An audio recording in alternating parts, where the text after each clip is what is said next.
Welcome everybody to episode number 311 of Goulet Q&A. And today we're all mixed up. Don't know what to do. Next thing you turn around and find that person is you. Where are my 90s kids at? I'm Brian Goulet here from Goulet Pens, global headquarters. And in this episode, I'm going to be talking about what we can infer from when a pen is called substantial. Some suggestions for rough out leather pen sleeves. A new term I'd never heard of, so we'll talk about that. Using pigmented ink in gold-nib pens, if we should be so brave. If the Pilot parallel ink cartridges can be used in other pens besides the Pilot parallel.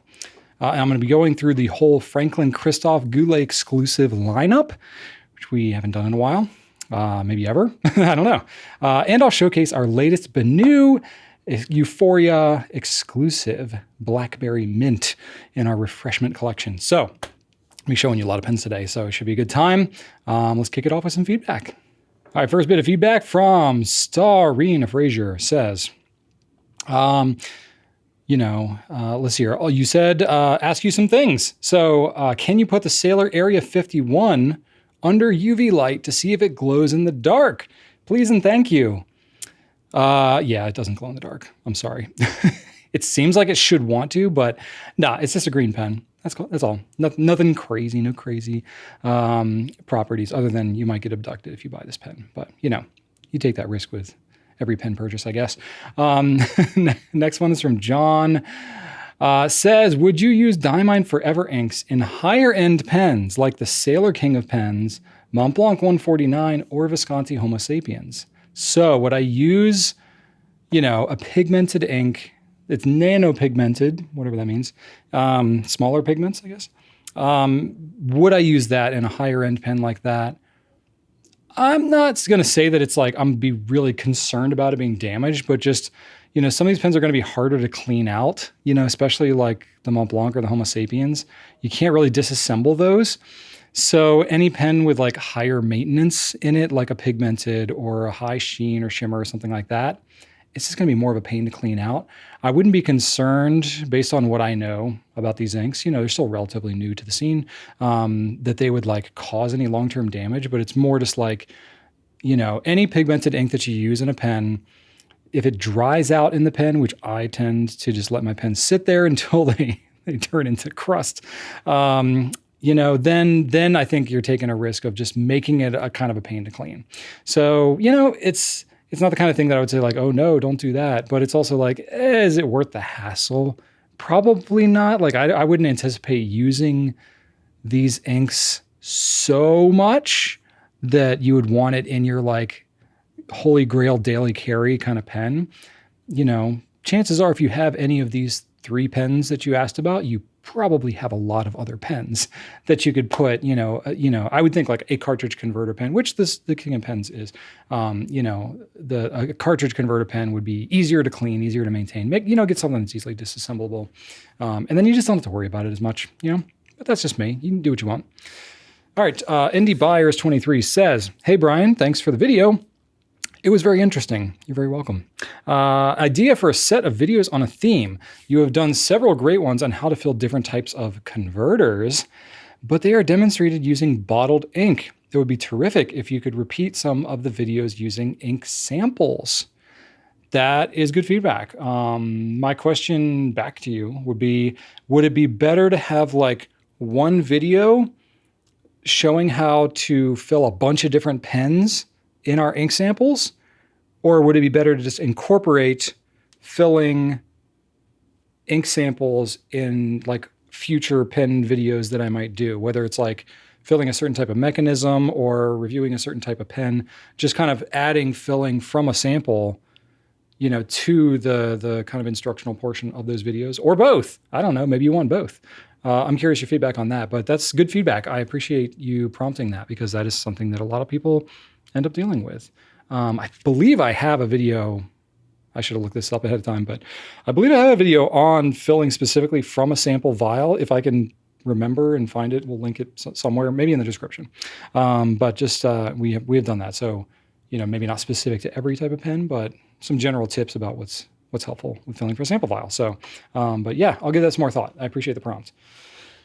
Miss Marilyn Darling says you can use kids' construction paper as blotter paper. It's really absorbent. That is really smart. I feel like I might have heard that somewhere along the way, but it was revelatory enough to me where I feel like I needed to say it in the feedback section here. So we were talking about blotter paper last episode, if you didn't see it. And blotter paper isn't necessarily something everybody is laying around, but construction paper, that could work really well. So that's a great idea. So yeah, just try cutting up a sheet of construction paper, sticking it in your notebook as you carry it around, and maybe it'll help get, ink from transferring.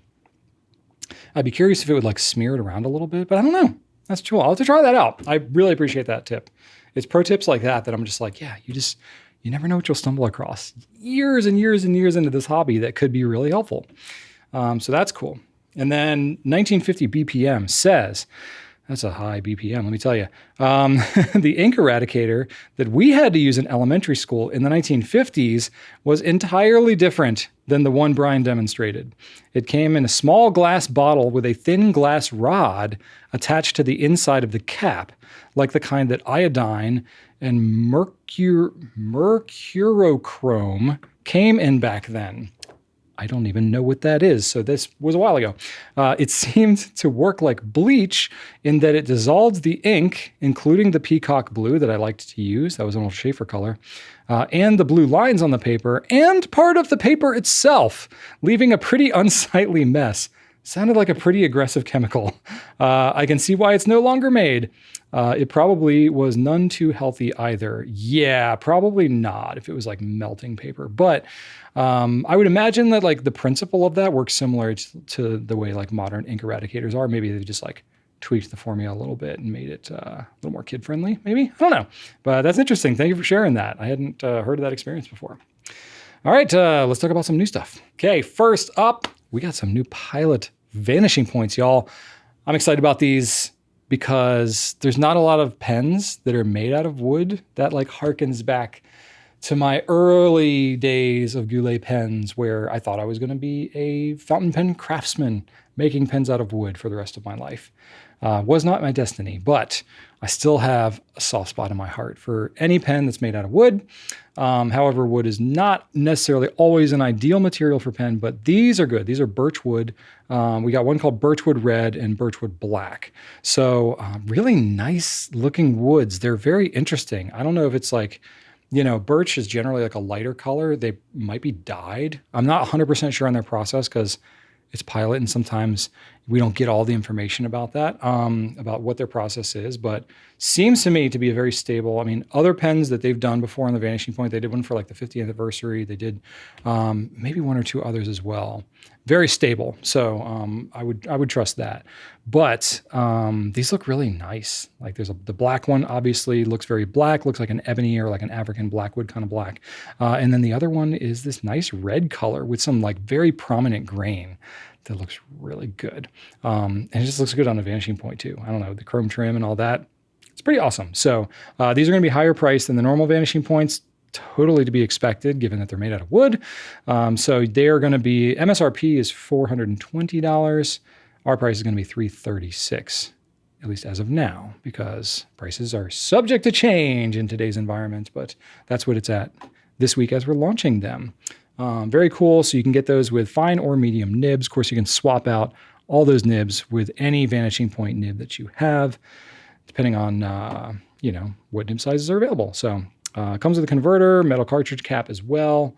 Yeah, that's kind of cool. And sorry, one extra little thing that they did tell us about this is it's not just raw wood, it's resin infused wood.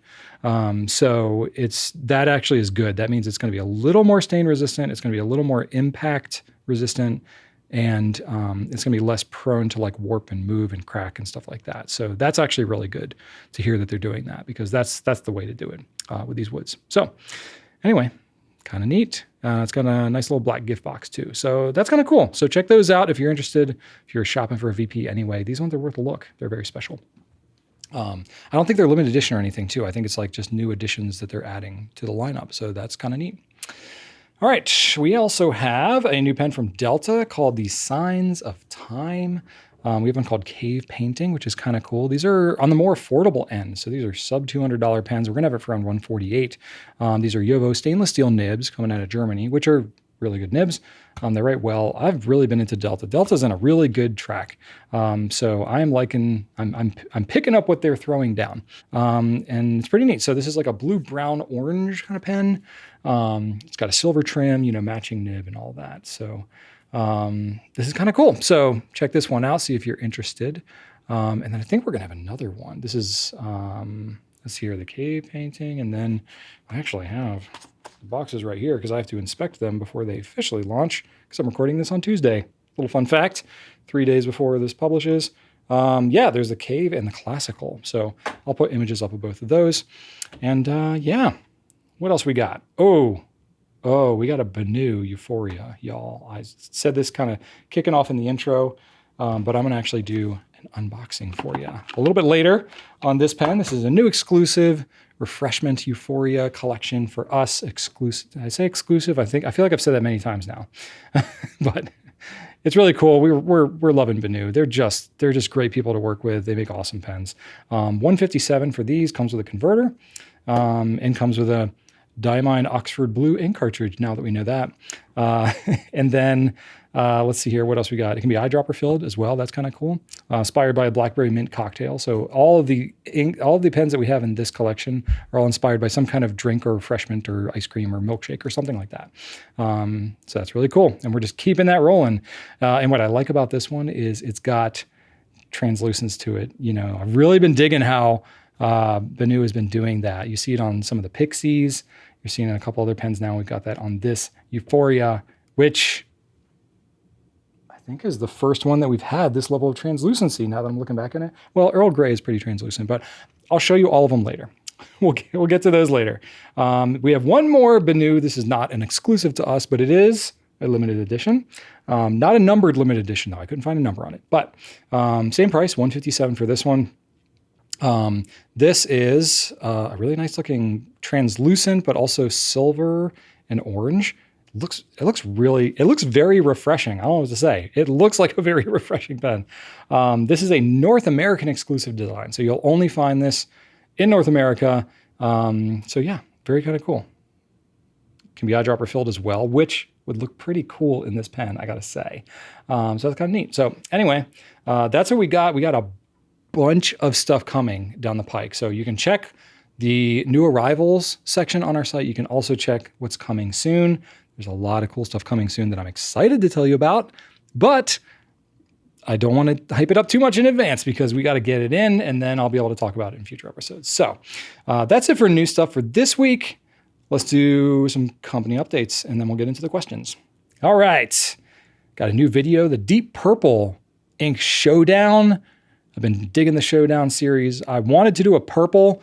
I really struggled with what route to go with the purples. I was thinking about, you know, going like full broad range of purples and then maybe grouping some together and kind of coming up with superlatives based on the group. But, you know, there were so many different really good purples in these different like buckets, these little categories. So I went with deep purples. So the deep, rich, dark purples, nothing too violet, nothing too lilac. So we're sticking with the dark ones here. And yeah, they're good. And I even bust out my guitar a little bit to show it. So you'll have to go check that one out if you haven't seen it already. You can see if you get the inside joke that's on there. And then little upcoming stuff here in the US. We have Memorial Day coming up this coming Monday. We are going to be closed, so it's a long weekend at the Goulet Pen Company. You can still place orders on our site, of course, because it's open 24/7. But we're not going to be answering phones or emails, and we're not going to be shipping anything out until Tuesday. Mail carriers are closed anyway, so we wouldn't be able to ship anything out as it was. So we're taking the day. And it's also when all the pools open around here. So I believe most of them will probably open this weekend, yeah, so that everybody can enjoy the long weekend with pools. So I literally didn't even think about that until just now as I'm talking. I'm like, oh, my kids might want to go to some kind of pool somewhere. So I might have talked to Rachel about that because we may have a pool in our future here. Anyway, yeah, so that's it for company updates. Let's get into questions. All right, question number 1, Fan Nero 4792. From what weight can we say a fountain pen is substantial? Are light but girthy pens substantial? That's an interesting question because I've used the word substantial myself to describe pens. And I had to kind of reflect on this a little bit. I'm like, how do I tend to talk about it? I don't know that I have a hard, fast rule. So I've probably been somewhat inconsistent in how I might have used it. In my mind, I think it can be kind of either. If a pen is substantial, it could be based on how heavy it is. But I think generally for me, it has to do with how big it is in the hand. So I've probably used the term interchangeably, and there's obviously a correlation between the bigger the pen is, the easier it would be for it to be heavier.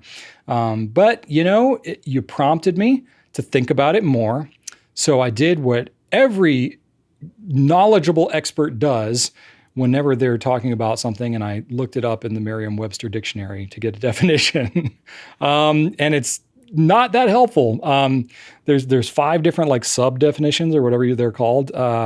So one for substantial is consisting of or relating to substance.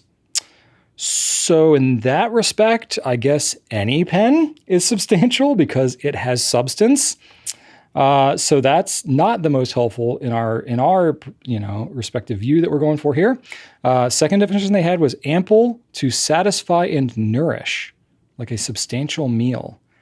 Well, I guess in that respect, you could be, satisfied and nourished by any size or weight of pen. So not the most helpful there either. Next definition, possessed of means, well-to-do, such as earned a substantial wage or considerable in quantity, significantly great.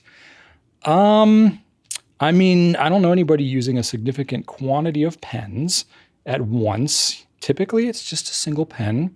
And it's not really substantial wage. I don't know. Maybe if pen's really expensive, you can consider it, but not the most helpful definition either. Okay, next one, firmly constructed or sturdy. Okay. We're getting somewhere. So substantial could just mean like well built, Also that could mean a lot of things. So not the most helpful. And then the last one was being largely, but not wholly, that which is specified. And the example they give is a substantial lie. And I'm like, okay, well, I don't know that really matters either. So I found nothing helpful in Webster's dictionary that would directly apply to our pens here, which is maybe why this is kind of a little bit confusing. So really all I can speak to is how I tend to use it. So given whatever authority it is that you think I have, I don't consider myself to have much other than I've shot a lot of videos and held a lot of pens, and I have a microphone in front of my face and a camera recording what I'm saying right now, and you're watching it. So for what that's worth, I think that substantial can kind of mean either a lot of weight or a big size. I tend to talk about it mostly being a big size. So I thought about this though, and I'm like, let me think about it in terms of weight and in terms of size, just so I have something to kind of anchor to in terms of how I think about it at least. So for weight, since that's what you asked about first, ones that I feel is substantial weight. Now I'm a big guy, I have big hands, so this might be different definition than you.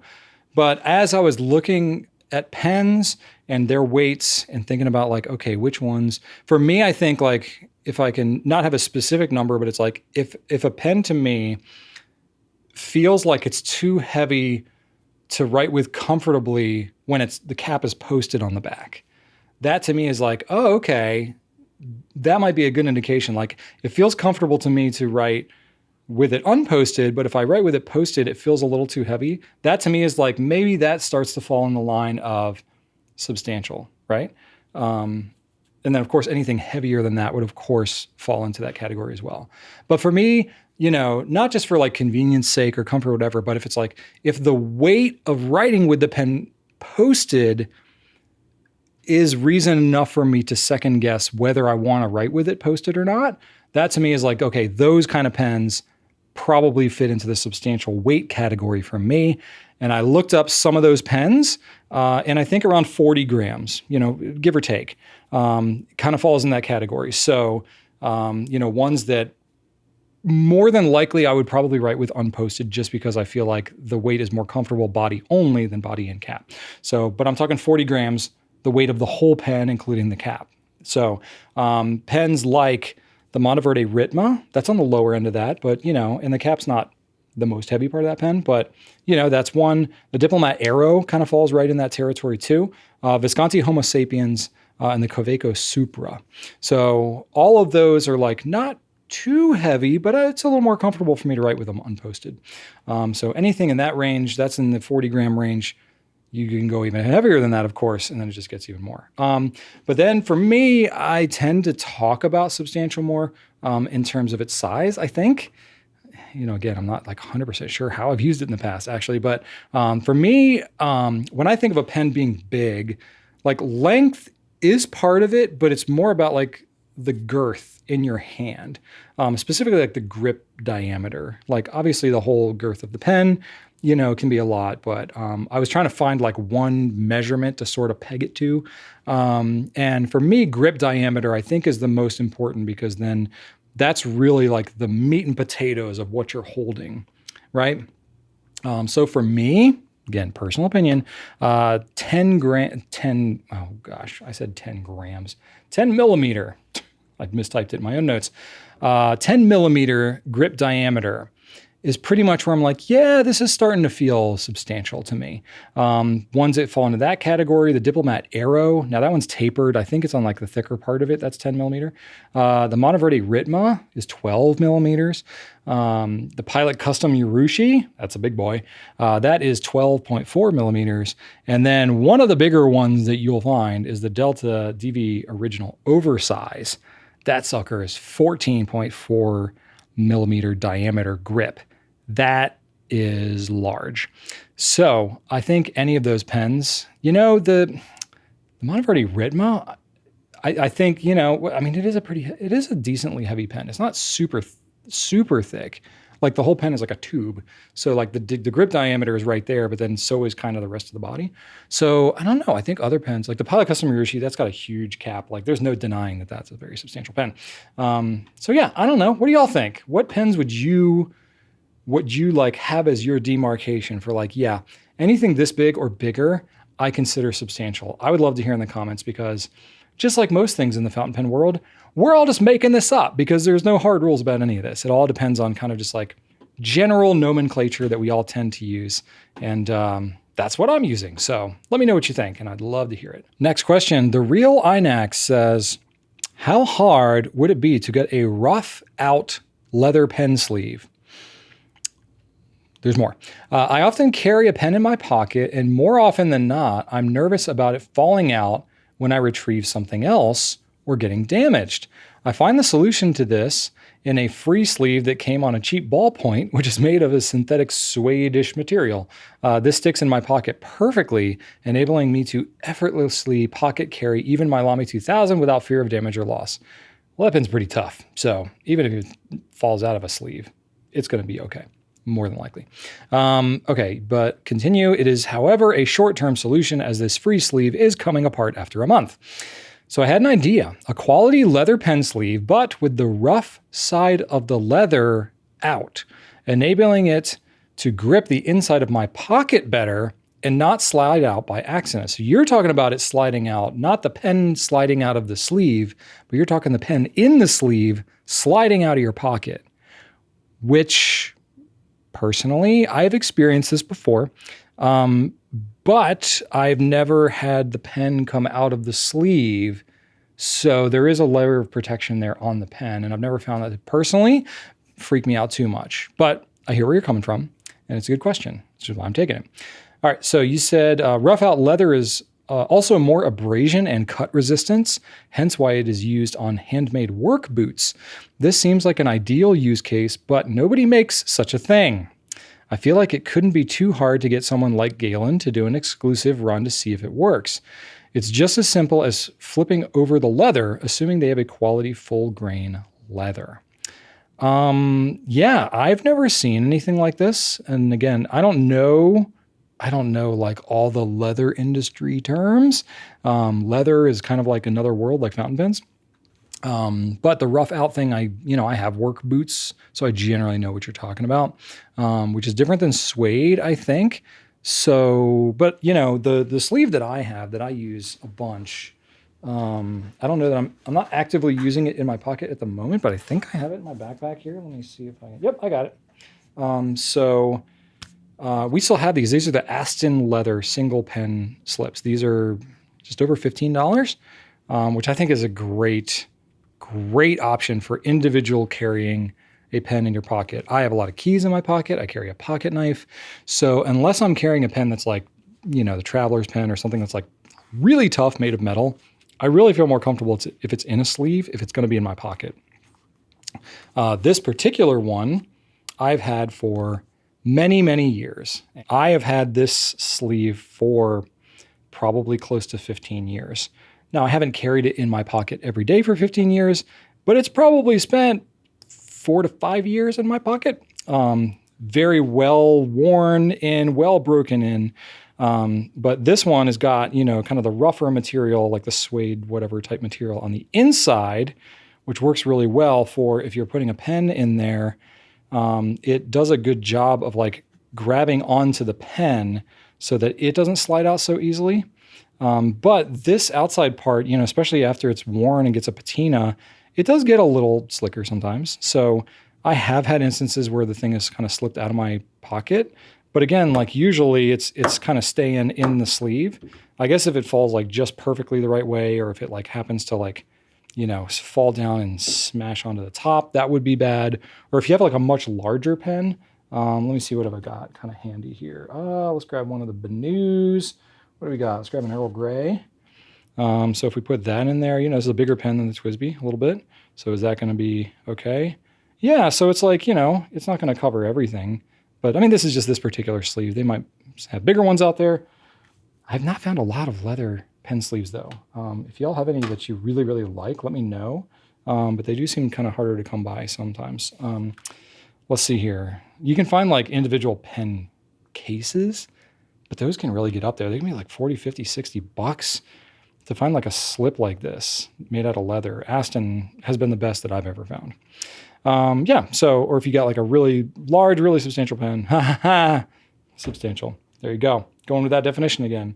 Then, this may not cover it, but I don't know, all around it, this seems to work well for me. I've never seen one that's like this kind of turned inside out. I don't want to try doing that because I feel like I would ruin it. And I feel like that would be really hard to do on something this thin to like turn it inside out. But I think that's kind of what you're talking about, right? The idea of having it rougher on the outside. That is kind of interesting. I mean, that's certainly, that would grab onto your pocket better. So I don't know. I've had overall really good experiences with this style. I've never heard of anyone doing the rough out. I've never seen it been done in the fountain pen world really at all. Not just on a single slip, but like on any pen case at all. So I don't know. I'm curious. I'll have to keep my eyes open for that. But, doing a custom run on something like that with Galen, I mean, it's possible. It's theoretically possible. To do it, I don't think that we would have enough demand personally ourselves to commission a custom run for something like that. But, talking specifically about Galen, they are pretty responsive and they come up with stuff. They have a lot of things that they come up with that they'll like sell on their own site, before opening it up to retailers. So it could be the kind of thing that you could maybe kind of message them and say, hey, I've got this idea. Is this something y'all have ever done or thought about? They may get excited about it and try it out. And then you may see that come to fruition. I don't know. That would honestly probably be the best thing would be to go directly and ask them if you got this cool idea. But anyway, it's kind of neat. So I'd never heard of that term. And so give me something to think about. Something has changed in the background. Did you see it? Anyway, next question. Laura Dawns says, Dawns, I don't know, 201. Thank you for asking your question. Sorry I butchered your name. Hey, Brian, love your videos. You inspired me 2 years ago to get my first pen. That is awesome. The Metropolitan Pilot. Awesome. I have been hooked ever since. That pen will get you. That's a good one. My question is, I just got my first gold-nib pen. Congratulations. and was wondering if I can safely ink it with Sailor Souboku. Does it matter if it's a fine nib? Thank you. So Sailor Souboku is a pigmented ink, which is generally pretty well behaved in most pens I find. I've never found Souboku to be a problematic ink. That said, it's not just straight up dye. There's a little bit of pigment in there. And with any pigmented ink, sort of like when I was talking earlier about the Diamine Forever inks, there's just a little more maintenance maybe involved. You don't want the ink to completely dry out in the pen because it can be kind of a pain to clean it out.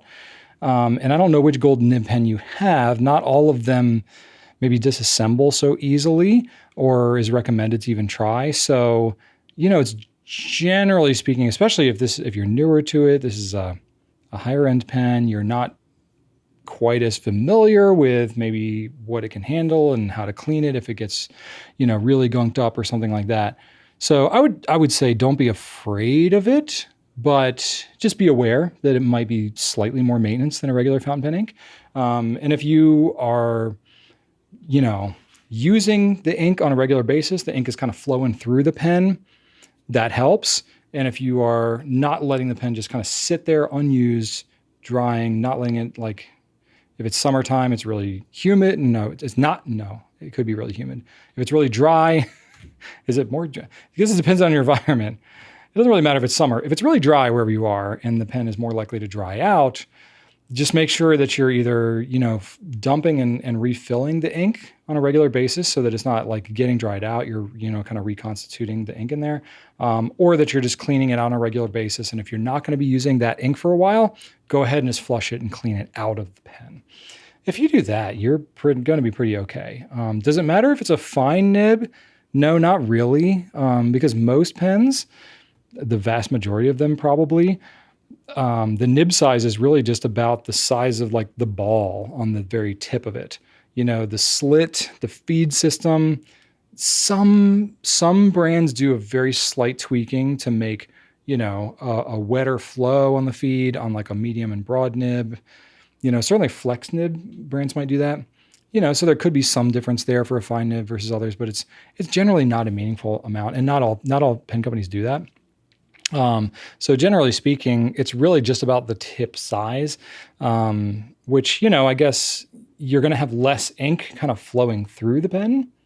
So maybe there's a tendency for, it to dry out a little more in a fine nib than it might in some others because you're just not flowing as much ink through it per stroke, as you are with some thicker nibs, but it doesn't really matter. I think it matters more the general type of pen and more of the maintenance schedule and stuff that you're doing. So, I would say maybe just anticipate cleaning that pen out or flushing and refilling it once a week, just as a general rule. If you feel like you're in a really dry environment or whatever, then maybe more often or less often if you feel like it's not an issue. So yeah, you got some freedom and flexibility there, but I think you'd be fine. Generally speaking, yeah, it should be pretty well behaved. MH7256 says, I'm curious about the Pilot Parallel ink cartridges. Are they safe to use in other pens or just specifically that pen? I was searching for a box of color variety and found those. So it sounds like you're not trying to use them in a parallel and you're curious about that. Well, it's a good question because if you look at the box, it says exclusive for a parallel pen. What does that mean exactly? Does that mean that it was just the concept of it was designed for the parallel pen, but you can use it in any pen? Or is it you should only use this ink in the parallel pen? I can see either interpretation to be taken from it. I asked Pilot about this a while ago. I didn't get a super firm answer. I think the intention was basically this was more of a mixed pack that would be most beneficial or most intended to be used with the Pilot Parallel, not meant to be used only for the Pilot Parallel. So I think the every cartridge being a different color nature of it was put together and packaged exclusively with the parallel pen in mind. Not that you're going to like have the pilot, you know, Gestapo come in to take your pens if you are using this in, you know, a Vanishing Point or a Custom 74 Metropolitan or whatever. So the cartridges themselves, you know, it's kind of nice. They show you on the box, you know, what color they are. If you're like me and you mix it up, it's maybe not the easiest to tell, but you can't, it's hard to tell sometimes from just the ink color, but it is pretty neat. I don't know if I've mixed them all up over the years. But it does have the little, the little seal that you puncture when you do the cartridge. It does have those in all different colors. So it helps to keep track of which color you're dealing with. But yeah, so it's like a typical fountain pen ink cartridge. You know, it's a typical Pilot Namiki cartridge. So you're good to go. These are old. These are probably at least a decade old. So you can actually see a little bit of ink is evaporated through the plastic. That can happen over time. Ink cartridges do not last forever, folks. So I would probably need to add a little bit of water to these were I to actually use them in a pen. But this is the pack I've been using just to visually kind of show it. Oh, there's another one in there. Just kind of visually show it. So that's kind of neat, right? So it's got all those in there. I realize you may not even know what the parallel is. And I'm going to go grab one real quick because I think it'll be helpful to maybe show you what is going on with the parallel. So let's work a little magic and I'll be right back. All right, I'm back. So I have here two pilot parallels. What's interesting about the parallel, I wasn't intending to make this like a whole demonstration video, so you may have follow-up questions and be like, why didn't you demonstrate the whole thing? Rachel actually, I think in her maybe only solo video that she's ever done, while she was pregnant with Ellie, put together a pilot parallel demonstration video. But the whole thing that's neat and interesting about the parallel, the reason it's called the parallel is because it doesn't have a conventional nib. It just has like two metal plates that essentially act like a nib. And what makes them interesting is that you can put one color in one pen and another color in the other pen, and you can sort of touch the plates together like that. And the ink will kind of blend a little bit. And then when you go to write with it, it sort of has like an ombre sort of transitional color effect, which is pretty neat. Do you need to have that? Of course not at all. And it's just it's a decent writing kind of like calligraphy looking pen, you know, like really broad, a really wide stub nib pen.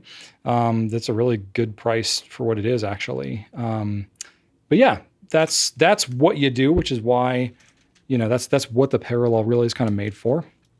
You know, and it's like really clever name, the parallel, because it's the parallel plates, but then also it's like two pens that you use to do the thing, and you can use colors in parallel with each other. There's layers there, layers. Yeah, so that's why they give you, you know, a pack of a whole bunch of different colors, is because the whole kind of point and the whole idea with the parallel thing and the plates and all that is that you can mix the colors, right? So these are inks that are all made to be mixed with each other. But can you do that with other pens? I mean, not as easily as with the parallel. But yeah, I mean, theoretically, it's not that different than, you know, you're just literally mixing two inks together. I mean, have you ever had a fountain pen and you maybe haven't done the best job cleaning it out and or you forgot that it was inked up and you went to go re-ink it again and you go to, or especially if you're like, you have one color, you haven't cleaned it out of the pen, and you go to pop a cartridge or something, or like a converter that you just filled separately, you pop it on the back and you go to write with it. And it's like one color that's totally different, and then it transitions to the actual color that's in there. That's a similar effect to what you're doing with these. So yeah, I think, you know, the reason they probably put this on here is because they packaged this and developed it with the intention to use it with the parallel. But I've never been told by Pilot that like, no, this is some crazy ink property, you know. Well, actually, you know what? Now that I look at it, sorry, I'm going to backpedal a little bit. If I look at the back of the packaging, it says, this cartridge is exclusive for the Pilot Parallel Pen. Don't use it for other writing instruments. Well, I stand corrected. Apparently, you are going to get attacked by the Pilot Gestapo if you do use this in other pens. I literally completely forgot about that, and I should have just looked at the back of the packaging, but I'm glad I caught it. So yeah, why does it say that? I don't know. I guess if you want to live by the letter of the law, you should just use it in the Pilot Parallel. Have I used it in other pens and have other people? Yeah, of course. I don't think it's going to cause you any problems. I don't know what would be a problem. I think knowing how this is like a globally marketed thing, I believe the Pilot Parallel, given that it's a less expensive pen, is going to be more in like art stores and like kid school supply stores where maybe they don't know the most about how to care for fountain pens. I would anticipate that they're maybe doing like a little cover your butt kind of situation here by putting this on here. I don't believe that there's anything in here that's going to cause problems with other pens, but they put it on the packaging, so do that at your own risk, I guess. But I've never had an issue with it. And my guess is that the whole cover your butt portion of it is what they don't want is to people to take the mixable colors, put them in other fountain pens and be like mashing nibs together on like nicer, higher end pens and potentially damaging them somehow by trying to do the mixable portion of it. And then like have a bunch of like warranty claims and say that there's a problem because they were trying to use the mixable ink, in pens that weren't a parallel. That is probably my guess of maybe why they put this on here, but I'm not Pilot. I don't know. So that's interesting. I haven't gotten like a super clear answer. Usually it's coming back to me now because it's literally been years since I've asked them about this. Basically it's like, yeah, it's intended for the parallel, but use it in other pens, kind of at your own discretion, and just don't damage your pens and you're going to be fine. So yeah, that's really interesting. I didn't realize the language was so, harsh and bright in red. So yeah, okay. With my official authorized retailer hat, I will say don't use it for other writing instruments. But my likes to challenge authority, even the authority I create myself. I'm an anti-authoritarian, anti-structure person, even if it's my own authority or structure. I would say, if you want to do it and just take the risk or whatever. I don't know what risk there would even be in using that in another fountain pen.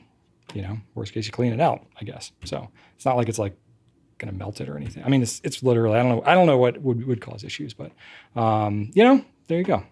It's up to you. All right. Last question I have. Okay. Y'all ready to see some pens? Because I got pens to show on this one. Upsadaisy 16 says, I have lost track of the Goulet Franklin-Christoph exclusives. I have 3 Ascension Wing and Boundless Horizons. That is 2. Oh, hang on. There's more. It seems they both came out in the same year. I also have Andromeda.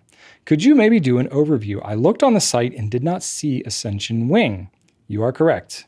We only have on our site the ones that we currently sell, which typically is 1, maybe 2. So yeah, we basically have been doing this since 2019. We've worked with Franklin-Christoph. It's pretty much 1 a year. We've had some, I think 1 exception, which is what you pointed out in 2024. But basically other than that, it's been 1 every year. It's just their own production capacity and stuff like that. So we love them. We think they're great pens. We would probably do more if they had the availability, which is why we did last year. So I thought it was a good opportunity to show you them all because on our website, we're never going to have all of them, except with things like this, because we realize, especially if it's an exclusive of ours, you're not going to really see it anywhere else. So it's kind of up to us to keep track of this history with these types of pens. So on the blog, which is sort of connected through our website, we have special edition history blog posts of things like Lamy Safaris and, All-Stars and those types of Twisbys and those types of special editions. We do have one for our Franklin-Christoph exclusives as well. We previously, up to this past week, were a bit behind on updating it, but you have so inspired us to go back and update it. So hopefully by the time you are seeing this, you can go check out that blog post and it will be totally current. But I'm going to show you anyway, because we're right here. So why not? So what I have here is all of them. We have done 8 exclusives with them. So starting in 2019, we had Cosmic Dust. This was our first one. Nice blue and purple. Of course, we love it. And these are all Franklin-Christoph Model 31s. That's the only pen that we've ever done with them because we like it. And if it ain't broke, don't fix it. Next one we had was Orion. I really liked this one. This one was tough because it came out in 2020. And I don't know if you remember 2020, but there was kind of a few things going on. So this one might have slipped under a lot of people's radar. But that was then. Next one we had was Lyra. So this is a nice kind of green and silver and black. Looked really nice. These were all diamond cast. These were all those resins with like, little bits of diamond in them. We start to vary it up more as we get moving on here. The next one we have is Delphinius. So this is a nice kind of gold and silver and black, very like space theme, space oriented. Is where we're going with all this. Then we have 2023 Andromeda, which you said you have. This is cool because it's got like a bit of a color shifty kind of a vibe going on. So less of the intense swirls, but more of the kind of shifting color based on it, so it's like a greenish blue to yellow kind of a color. So that is a really neat effect. So that one looks cool. And then we had Ascension Wing, which is, what you stated that you have. So we've got that on here. Really nice looking color. Got some like chunkier glitter kind of in there. This is when we were trying out different materials. And then we had Boundless Horizon, which we do still have some of these. Not a lot, but we have some of them. So this is red and kind of a purple type color, and then like a kind of a milky kind of silver color. And then we have the current one, which is Faboloni Abalone. This is the only one where we like diverted away from some of the space themes. This is literally just the name of this material. So it's a little bit known and it looks great. So we were like, let's not reinvent the wheel. We'll just go with the nice material that already exists. So this one's cool. So yeah, these ones we still have currently, at least for the moment. But the rest of these are all in the bowels of history here. So, I personally hang on to all of them because you never know when you're going to ask about them and want to educate/flex in a video. And then, it's just really helpful, even just for us historically, to be able to look at them, reference them, and just, have and appreciate them.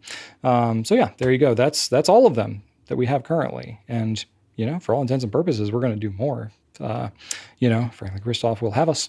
So that's what we have at the moment. So there you go. Hope that was helpful. All right. That's it for questions. Let's move on to the spotlight. Now, I don't know. I think I was just excited to show a whole bunch of Franklin-Christophs, and I was like, we got a new BENU.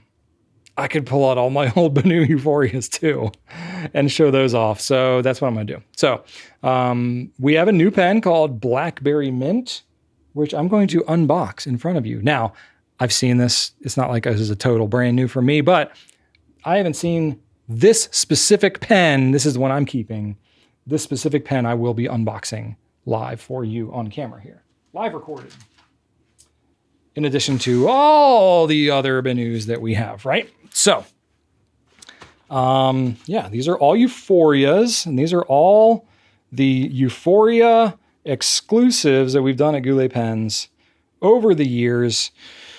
Now, these ones we've come out with multiple a year, so I did not go back and look at all the dates that we released all these, but I will kind of go down each one and explain exactly what is going on. So, let's go ahead and unbox the new one first, right? Like, why wait? So, if you haven't seen the packaging, this is how BENU does it. Always decent packaging. I like that the packaging feels nice, but it doesn't feel like if I'm throwing it out that I'm like destroying the environment. I usually recycle these actually because they're all like cardstock. There you go. I got my cartridge in there. Got some, what else we got in here? Let's just show you. Got some nice little like, Easter basket grass going on here. That's what it always reminds me of. And then we got, what do we got here? Oh yeah, look at all this. Yeah, warranty information, product care, super exciting stuff. Just, little stuff there. Little tips, little advice from BENU. And then, they've got their little sleeve, which you can open either end. No matter which end you open, I always find it tricky. sometimes. Of course, I just did it effortlessly there. All right, so Blackberry Mint. Let's check it out. Ooh la la. Ooh la la. So, you know, blackberry, obviously, like a deeper kind of like a plum, like a blackberry color. You know, it's not really black, but it's like a deep, deep purple color. Going into, you know, a nice like pinkish red kind of color. And, you know, the purple is pretty opaque. The red part is a bit more translucent, but then you get up into the pink here and very translucent, obviously, because you can see the nib through it and all that. And I don't know, I've really been digging that with BENU. Now we have some others that have been a bit more translucent, but nothing with this like stark of a difference of the translucence here. So that I'm really digging. I think it's really fun. And then we got like the deep purple grip as well. Really nice looking pen overall. And then, you know, we kind of, you know, we work with them to design these, right? So it's a collaborative effort, and they're obviously doing the heavy lifting with like having to mix all the stuff and come up with the right ratios and all that. But we're usually sharing like, you know, where we want the colors to be. And, you know, we've got like, you know, inspiration ideas. And so it's a very collaborative effort that we do with BENU. And that's why I know they're like so great to work with. But we like the way that this turned out because, you know, especially if you're going to be posting the pen, in writing with it like that, you get kind of the purple to purple. So you get like a nice like ombre kind of flow through here, which I dig. And then of course we really like the clearer part up here with the nib. So that's kind of cool. So they got number 6 size Schmidt nibs. These are German nibs, right nicely. We got them in fine, medium, and broad. I think I didn't write that down.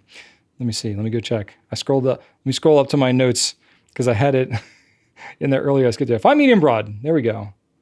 Oh, no, more. Fine, medium, broad, 1.1 stub, and a flex fine. So you got even more options. The fine, medium, broad was just on the summer spritz. You got even more with this one. So that's cool. So you got options. I chose a fine.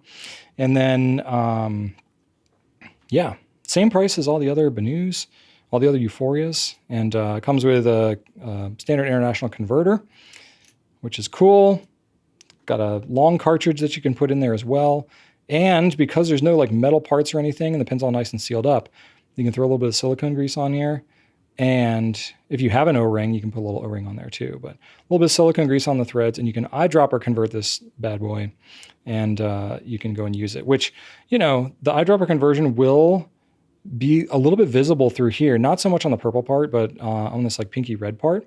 You know, because it's a little bit translucent, if you have ink in there, you're going to be able to kind of slosh it around and get a general sense, sort of like an ink window, if you have an eyedropper converted. I doubt you'll be able to see very much in the converter inside the pen, because I think maybe it's just too much to have to look through to see your ink level or whatever.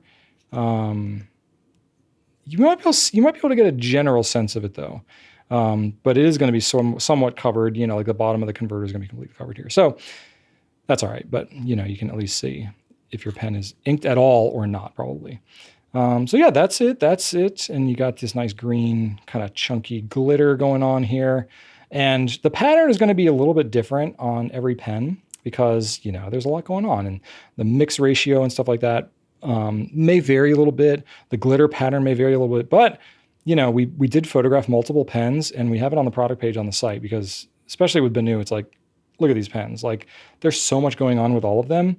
We pretty much need to photograph multiples of all of them just so you get the sense of like how different might the pen that you be from the one that we photographed, because everyone's going to be a little bit different, which is kind of cool and kind of personal, but also can be frustrating if you're expecting one thing and it comes to you different. So we try to give a representation of the range of colors there, but it was surprisingly consistent. You know, there was differences, but surprisingly consistent, even in terms of the pattern of the glitter.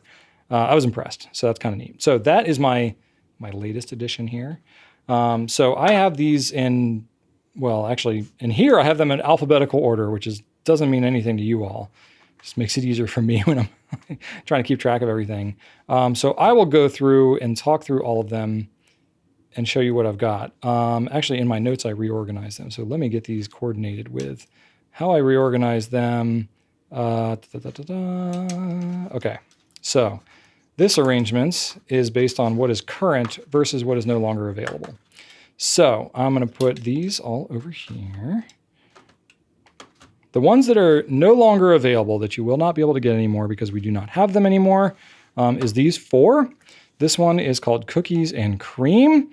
So this is a opaque, mostly opaque, kind of ivory, well, it literally looks like cookies and cream. I'm not going to over-explain it. So there you go. And I'll show you the grips too, just so you get a sense of them. And I realized as I was putting this together, we actually don't have a blog post for our BENU Euphoria exclusives.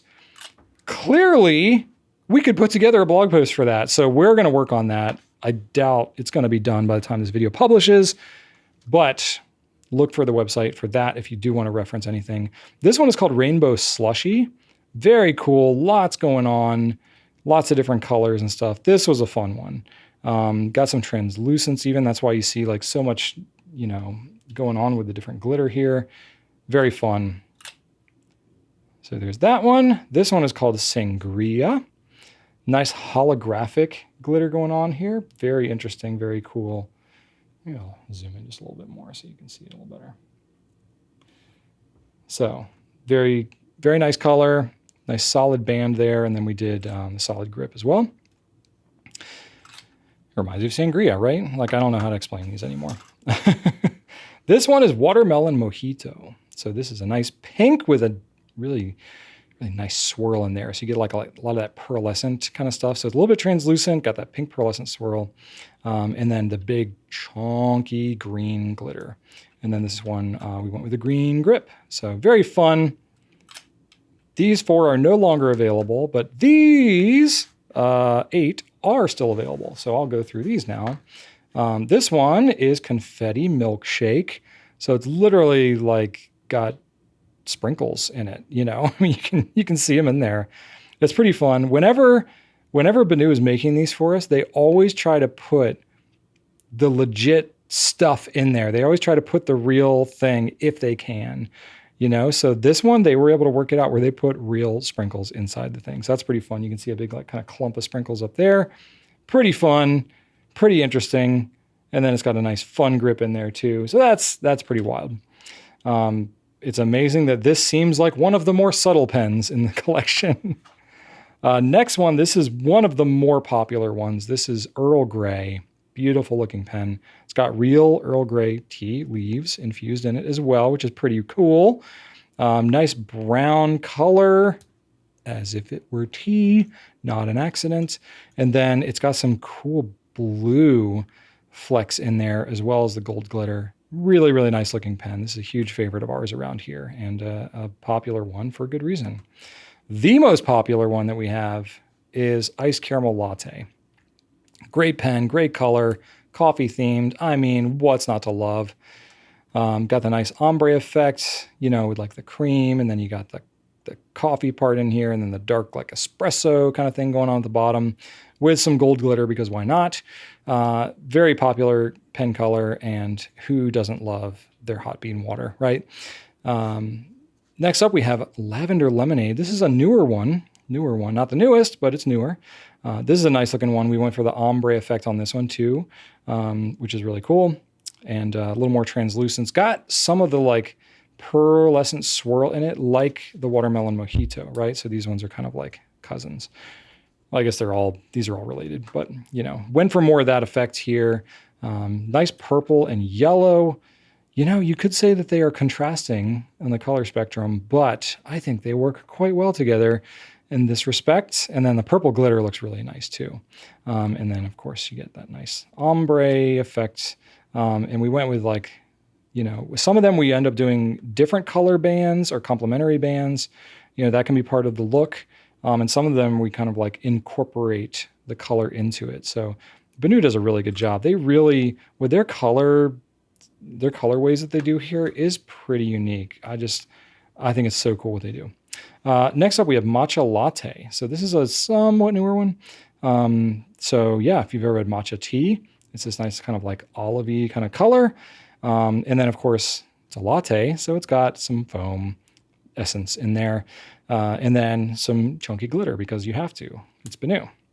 I guess the cookies and cream and the confetti milkshake don't have chunky glitter in them. That's the only ones. But pretty much everything else, that's just like, you're going to get that with BENU. Nice translucent brown color there to represent, whatever other types of tea, I guess. So nice looking pen there if you're into matcha tea. Looks pretty good. Next one we have is Neapolitan. This is like Neapolitan ice cream, the chocolate vanilla strawberry. Now, a point of debate that we had when we were coming up with this pen is, what is the order that you put the ice cream in? Because not all Neapolitan is consistent.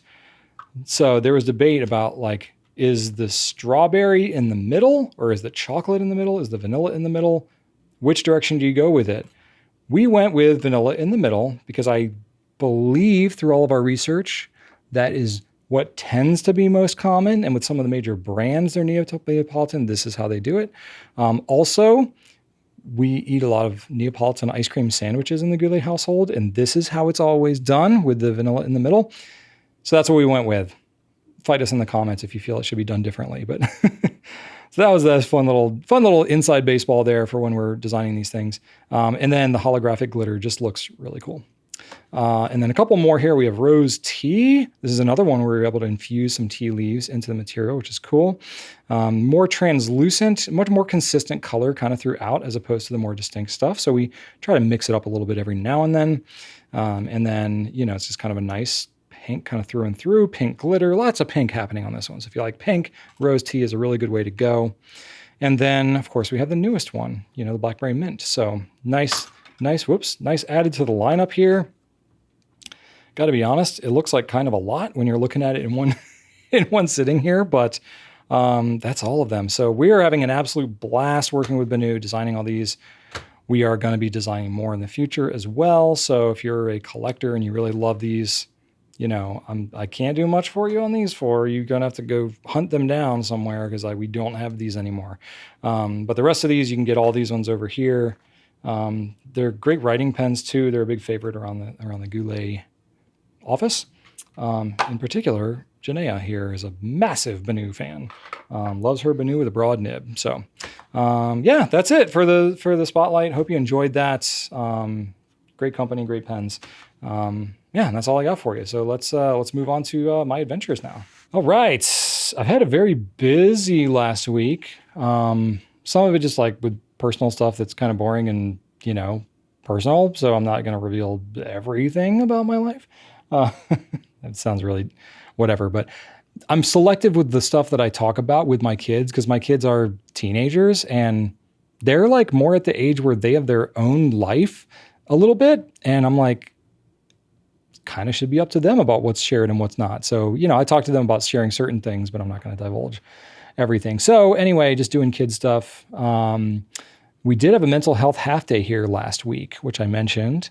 I didn't know what I was going to do, but I was a ding dong and I totally knew what I was going to do, because I had a scheduled field trip with my daughter, with her school. So that was fun, at King's Dominion, which is a theme park that's right up the road from us here. And so I've been there my whole life because I grew up in this area, and I've been there so many times. So that was kind of fun to go there as a chaperone. Anytime I chaperone because I've chaperoned a couple different, field trips and stuff, it is always an adventure. And I always come out of that being like, man, being a teacher is a lot of work. All y'all educators out there, wow, thank you. And I don't know how you do it, because it is, you got to love it. You got to love it. At the same time, it's also really, really rewarding to see kids getting to do stuff. So it's what was really cool. The whole point of why we were there is there was a roller coaster building contest. I've mentioned this before in Q&A. You saw the wooden thing that I, talked about building. So I got to see all that come together, which was pretty cool. And there were over 100 different entries into this thing. There were buses there from all over the state. So I didn't really know how big this thing was. I thought it was, something, but it's also really close to us. So I was like, I don't know, this could just be local schools or whatever. But it seemed like schools probably within a 2-hour drive maybe of where we were. But there were a bunch of different entries. So, kind of a lot of kids there. So I thought that was kind of interesting. And then, basically they were designing these roller coasters, and it was more or less, I mean, there were some rules. There were like specific sizes it had to be within. But what they used for the roller coaster track was essentially like pipe insulation that was like cut in half. So it was pretty flexible and stuff like that. And they used marbles to go down this flexible pipe insulation. And, it was a good lesson in physics because not all of them worked super great. So that was definitely an adventure. And even just like, some of them were like working really good at the school, and then we had to like transport them over to the amusement park and set them up there. And, pipe insulation is not very sturdy. So by the time it was moved all the way there, the marble was like getting stuck in certain places, and the kids are like freaking out, and there's tape and there's hot glue and there's all kinds of things going around to try to fix these things at the last minutes before they get judged. So I don't know, it's really fascinating seeing a bunch of, middle schoolers have to problem solve and see them like have worked on this thing and prepared. And, because it's like, I don't know, my kids are like very independent, and they, they're teenagers. So it's like, how's school today? Fine. What'd you do? What'd you learn? Nothing. Okay. What'd you have for lunch? Food. Super helpful. Thanks, guys. They're not always like that, but it's work sometimes to pull out like any details of like what they're actually doing in school. So stuff like this is like kind of cool to see like some more of the inside of kind of how it's done. So, Ellie, her group was great, very creative bunch. And, their final roller coaster, and I mentioned like it was going to be a tree with like a squirrel, kind of theme. So they ended up with a fire-breathing squirrel that was like attacking this roller coaster kind of tree thing. They made this squirrel. It's not a stuffed animal. They made it from scratch, which I thought was really creative. And just the whole concept was very interesting and was a big hit. And just the type of roller coaster too that it was. A lot of kids did it like with like cardboard and had like a backdrop with just like a very simple kind of like tube thing. This was one of the more complex, kind of designs, especially going like through the tree thing. So I thought that was pretty neat. But there were, again, 100+ entries. And, I think there was like maybe 2 ribbons given for like, one was like best coaster or something like that. And the other one was like most creative. There might've been a third one. I don't really know. But it's kind of like, okay, well, we'll all do our best and we win just by being together, kind of a thing. But lo and behold, Ellie and her group won most creative out of that whole bunch. Now, granted, it's pretty creative, but there was a lot of very creative, very interesting things at the thing. So that was kind of unexpected and pretty cool because my daughter thinks very much outside the box. It's got a lot of my genes, and that was really cool. I was really proud of her. So that was really fun. And then Rachel's birthday was this past weekend as well. So her and I have very close birthdays together. Also Mother's Day always falls in there too. So, there's a 80 to 90% chance that I'm going to do really well recognizing and getting her gifts for either Mother's Day or her birthday. For whatever reason, I have a difficult time doing both. Even though they're relatively close to each other, I'm just like, I didn't forget, but I got her some stuff. But like I went and got her donuts in the morning, because that was a special treat. We did do some dinner stuff. We were gonna do like mini golf and go out and do all that, but we ended up having kind of a bunch of other commitments. It was my niece's birthday this weekend, and we had a little party there, and then we had some other commitments. So it was like it kind of ended up being just like a lot and very tiring. So the weather was beautiful, and we got to spend a lot of time outside. But we were gonna do mini golf and go out to dinner and get ice cream and that kind of thing. And we were kind of all just so exhausted. So this coming weekend, we're going to celebrate Rachel's birthday and all that. And then I got a haircut with my son as well. There was just like that. I had to get groceries. I had to go to the dump. There was all these things that needed to be done. So it's cool. She got to just relax, chill, have very low stress. She didn't have to cook a thing or touch a dish on her birthday, which was a good goal. Same with Mother's Day. So yeah, it was fun. Just lots of family stuff, lots of good memories. And, lots of music practice as well, because I'm just on a roll. And that's about it for me. We'll wrap this thing up, and then I have a bit of a shift of gears on the fun fact, so hang tight. I want to thank you for watching. Leave me some feedback. Let me know how I'm doing. Keep asking me questions, because that's part of this whole thing. Without the question part of Q&A, it would just be and A. And that wouldn't make a lot of sense, would it? So keep asking me questions. I love doing this for y'all. And you can check out everything I've talked about here on Goulet Pens, sort of how we fund this whole thing. So, shop away, supporting a good cause, which is me sitting here talking to you and our whole team. So yeah, my fun fact for this week, there's a lot of scary and bad news that you can find out there. So I was thinking, what would be something just really hopeful and uplifting to share? So I did some searches, and I'm trying to more intentionally find some of that type of stuff out there because the various algorithms on the various channels which I participate in, they seem to want to just shove a whole bunch of scary and extreme stuff down our throats. So I went out and searched this thing. So HuffPost.com has this thing called The Good Kind, which is basically stories of strangers helping each other that people submit. That's kind of the parameters of it. And there are a whole bunch of different ones, and I just picked one that I felt was kind of heartwarming and interesting to share. And I was like, wow. So I wanted to share that with you all. That's going to be the fun fact for the day, is a real story that somebody submitted through there. This is from Sharon Dole in Augusta, Georgia. Said, I was the recipient of a kidney from an altruistic donor, an event that significantly changed my life. Because of my age at 74, I had not considered that a transplant would be an option for me. Candy, my altruistic donor, and I met in pre-op on the morning of the surgery, and only then did we discover that we are both educators. She was a third grade teacher and a former teacher of the year, and I was a teacher in North Carolina. My daughter, Jennifer, had not hesitated to offer one of her kidneys, but we were not a match. Jennifer was determined to pay it forward, and just 4.5 weeks after my transplant, she had her surgery. The recipient of her kidney was a 35-year-old man in Columbus, Ohio, who had been on a waiting list for a kidney for 5 years. I was like, dang, that is, talk about pay it forward. That wasn't even, Jennifer, props to you, So grateful for her mother to get a kidney, and felt, wanted to give it on herself and couldn't. So she gave it to somebody else and changed their whole life. So that, that's just like one of those things like, wow, there's so much good that people are doing out there. Like one-to-one, people who are taking care of each other. Honestly, if everybody just did stuff like that, we wouldn't have a lot of the problems that we have out there in the world.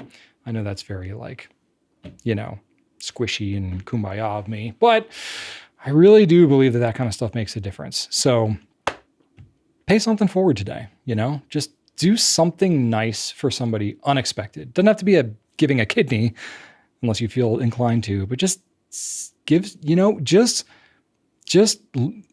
ask somebody how they're doing and listen. I feel like a lot of people need somebody to talk to, or just genuinely give somebody a compliment that, you really appreciate something about them.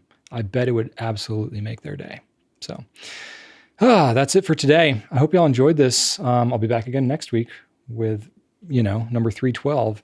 It'll be a little complicated because I won't be here on Monday to record, but I'll do it on Tuesday. I'm recording this one on Tuesday too. I normally record on Mondays, sometimes on Tuesdays. That doesn't matter to you all because you just want to see the video on Friday. So however that happens, it'll happen. Thank you so much for watching, and right on.